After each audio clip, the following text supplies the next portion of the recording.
بسم اللہ الرحمن الرحیم۔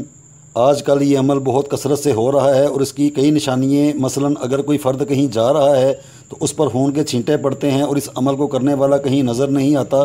بعض اوقات خون کے چھینٹے نہیں ہوتے، پانی ہوتا ہے، اور یہ ایک عجیب بات ہوتی ہے کیونکہ اس عمل کو کرنے والا کہیں بھی نظر تو نہیں آ رہا ہوتا۔ گھر میں خون کے چھینٹے والا بد عمل بہت دیر سے ہو رہا ہے۔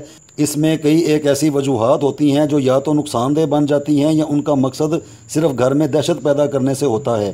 ایسے بد اعمال سے ہمیشہ محفوظ رہنے کے لیے سب سے پہلے دریا سے الٹی سمت سے پانی مٹی کے گھڑے میں بھر کر لایا جائے اور اس کے گرد موتیے کا ہار منہ پر لگا دیا جائے اور اس نقش کو موتیے کی شاخ سے زعفران کو گھول کر لکھا جائے۔ پھر اس گھڑے والے پانی کو ہار سمیت آہستہ آنچ پر چولہے پر رکھا جائے۔ اس عمل کو ساری رات تک ایک مرتبہ کیا جائے۔ صبح اس ہار کو اس پانی میں ڈال کر اس نقش کو بھی اندر ڈال دیا جائے اور اس کے چھینٹے اپنے گھر کے کونوں میں لگائے جائیں اور اسی نقش کو دوسری مرتبہ سفید کاغذ پر زعفران سے لکھ کر گھر کی چوکھٹ کے اوپر لگایا جائے۔